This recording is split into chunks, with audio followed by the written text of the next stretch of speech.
दोस्तों, Israel फलस्तीन war को शुरू हुए तकरीबन 2 माह हो चुके हैं। 10,000 से भी ज्यादा लोग इस वॉर में मारे जा चुके हैं। और जहां ये वॉर सिर्फ फलस्तीन और इसराइल के दरमियान शुरू हुई थी, लेकिन आज की डेट में अगर देखें तो कई कंट्रीज इसराइल को सपोर्ट कर रहे हैं, तो वहीं तकरीबन सारे मुस्लिम कंट्रीज फलस्तीन को सपोर्ट कर रहे हैं, जैसे कि Iran, Lebanon, Pakistan, Yemen, Bolivia, Turkey और यही नहीं नॉर्थ कोरिया भी फलस्तीन के सपोर्ट में है।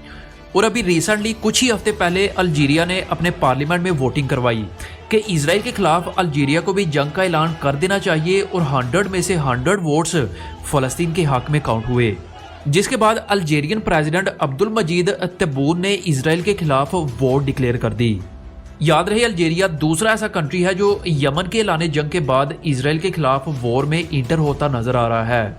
इससे पहले यमन भी इसराइल के खिलाफ वॉर डिक्लेयर कर चुका है, लेकिन ये वॉर डिक्लेयर सिर्फ पेपर्स की हद तक की गई है। ऑफिशियली दोनों कंट्रीज में से किसी ने भी इसराइल पर किसी भी किस्म का कोई भी अटैक अभी तक नहीं किया। तो जब दोनों कंट्रीज ने वॉर डिक्लेयर कर ही दी है, तो अभी तक इसराइल पर अटैक क्यों नहीं किया गया? असल में जब भी कोई कंट्री किसी दूसरे कंट्री से वॉर यानी जंग करता है, तो सबसे पहले कोई भी डेमोक्रेटिक कंट्री अपने पार्लियामेंट में इस मुद्दे को, इस तजवीज को पास करवाता है कि क्या हमें वॉर डिक्लेयर कर देनी चाहिए। पास होने के बाद ही उस कंट्री का प्रेसिडेंट या प्राइम मिनिस्टर अपने ओपोनेंट कंट्री पर अटैक करवा सकता है।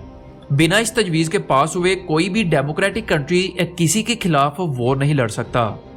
अब यमन और अल्जीरिया में भी इस तजवीज को पार्लियामेंट में पास करवा दिया गया है। अब अगर अल्जीरिया का प्राइम मिनिस्टर अब्दुल मजीद तब्बून चाहें तो किसी भी वक्त इसराइल पर अटैक करवा सकते हैं, यानी इसराइल अब अल्जीरिया के निशाने पर है। लेकिन 99% चांसेस हैं कि वो ऐसा कभी नहीं करेंगे। तो फिर इस तजवीज को पार्लियामेंट में पास करवाने का फिर क्या ही मकसद था? देखिए, कोई भी कंट्री इतनी आसानी से किसी दूसरे कंट्री के खिलाफ ऑफिशियली वॉर डिक्लेयर नहीं कर सकता। इसके पीछे कई रीजंस हो सकते हैं, जैसे कि geopolitical dynamics, international relations, peace agreements और भी कई रीजंस। हाँ, अगर मैटर बहुत ज़्यादा सीरियस हो और उस कंट्री को अपने ओपोनेंट कंट्री से 100% खतरा हो कि वो किसी भी वक्त उस पर अटैक करवा सकता है, तो फिर कुछ स्टेप्स के बाद, जैसा कि मैंने पहले बताया, इसके बाद फिर कोई कंट्री वॉर डिक्लेयर कर सकता है। तो यमन और अल्जीरिया ने अपने पार्लियामेंट में वॉर के खिलाफ फिर वोटिंग क्यों करवाई? असल में ये कंट्रीज पूरी दुनिया को ये दिखाना चाहते थे कि वो इस फलस्तीन इसराइल वॉर में किसका साथ दे रहे हैं और इसराइल को ये किस नज़रिए से देख रहे हैं। बात करें अल्जीरिया की, तो ये टॉप 10 रिचेस्ट कंट्रीज में से एक है। ये लीबिया, तुनीसिया, मोरक्को के बीच में मौजूद है, जो इसराइल से अप्रोक्सीमेटली 3000 किलोमीटर के फासले पर है, जिसका land area approximately 23,80,000 square kilometre से भी ज्यादा है। वैसे देखा जाए तो इसके लैंड एरिया के हिसाब से अल्जीरिया की पॉपुलेशन बहुत ही कम है, जो कि 4.5 करोड़ के करीब है।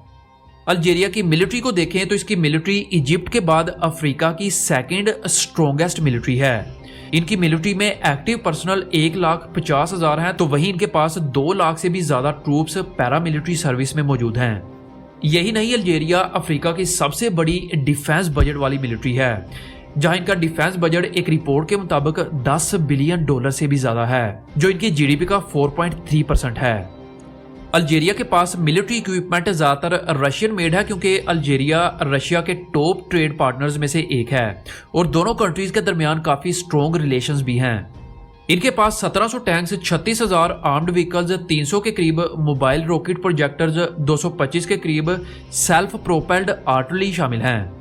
यही नहीं, इनकी एयरफोर्स की बात करें तो अल्जीरिया और इसराइल की एयरफोर्स में कुछ ज्यादा डिफरेंस नहीं है। अल्जीरिया के पास 547 के करीब मिलिट्री एयरक्राफ्ट्स मौजूद हैं, जिनमें 100 के करीब fighter aircrafts, 270 helicopters, 50 attack helicopters मौजूद हैं। अल्जीरिया की नेवी इसराइल से कहीं ज्यादा स्ट्रॉन्ग है। इनके पास 6 सबमरीन्स, फ्राइगेट्स, कोरवेट्स और कुछ पेट्रोल वेसल्स भी हैं, जो इसे दुनिया की टॉप नेवल फोर्सेज में से एक बनाती है। यही नहीं, अल्जीरिया के पास Russian made 9K70 Iskander ballistic missile भी मौजूद है। ये अल्जीरिया के डेडलिस्ट मिसाइल्स में से एक है। वैसे तो ये एक शॉर्ट रेंज बैलिस्टिक मिसाइल है, लेकिन हैरतअंगेज तौर पर यह हाइपरसोनिक स्पीड से दुश्मन पर अटैक कर सकता है। ये 2100 से 2600 मीटर पर सेकंड की स्पीड से ट्रैवल कर सकता है, जो न्यूक्लियर वारहेड्स ले जाने की सलाहियत भी रखता है। वैसे अल्जीरिया अभी तक एक नॉन न्यूक्लियर वेपन कंट्री है। अब बात करते हैं अल्जीरिया और इसराइल के दरमियान रिलेशंस की। वैसे तो इन दोनों कंट्रीज के दरमियान ऑफिशियली कोई डिप्लोमेटिक रिलेशंस नहीं है। कई मुस्लिम कंट्रीज की तरह अल्जीरिया भी इजराइल को रिकॉग्नाइज नहीं करता। इसका अंदाजा आप यहाँ से लगा सकते हैं कि 2016 में अल्जीरिया के हाई स्कूल में ज्योग्राफी की बुक में एक मैप मौजूद था जिसमें इजराइल को भी शामिल किया गया था। अथॉरिटीज को पता लगने के बाद फौरन इस मैप को मॉडिफाई किया गया और इजराइल को मैप से हटा दिया गया। ऐसे ही जनवरी 2017 में अल्जीरियन शहरी को इजरायली ऑफिशियल के साथ ऑनलाइन इंटरव्यू के बाद अरेस्ट कर लिया गया और किसी भी इजरायली पासपोर्ट वाले इंसान का अल्जीरिया में इंटर होना पूरी तरह से बैन है। वैसे अगर किसी कंट्री की मिलिट्री पावर को देखना हो तो उसका वॉर एक्सपीरियंस देखा जाता है। 1830 में फ्रांस ने अल्जीरिया पर अटैक करके पूरे अल्जीरिया को कैप्चर कर लिया। 1830 से लेकर अल्जीरिया के आज़ाद होने तक फ्रांस के साथ मुख्तलिफ वॉर्स में 8,25,000 से भी ज़्यादा अल्जीरियंस हलाक हो चुके हैं। फिर 1954 से लेकर 1962 तक अल्जीरियन फ्रांस से अपनी आज़ादी की जंग लड़ते रहे। इस दौरान कई लाख लोग अपनी जानों से हाथ धो बैठे और फाइनली 8 सालों के बाद 1962 में अल्जीरिया ने ये वॉर जीती और वो एक आज़ाद नेशन बनने में पूरी तरह से कामयाब साबित हुए और आज अल्जीरिया की इकोनॉमी दुनिया की 50 मेजर इकोनॉमीज में से एक है। वैसे तो इनकी इकोनॉमी ज़्यादातर पेट्रोलियम पर डिपेंड है और 1969 से ये ओपेक का मेंबर भी है। इसके क्रूड ऑयल की production 1.1 million barrels per day है जो कि सऊदी अरेबिया से ऑलमोस्ट 9 टाइम्स कम है, जहां सऊदीया 10.4 million barrels per day produce करता है। वहीं अल्जीरिया एक बड़ा गैस प्रोड्यूस करने वाला और एक्सपोर्ट करने वाला कंट्री भी है। अल्जीरिया के पास दुनिया में नेचुरल गैस के 10वें सबसे बड़े रिजर्व्स हैं और ये गैस एक्सपोर्ट करने में दुनिया के टॉप 6 कंट्रीज में आता है।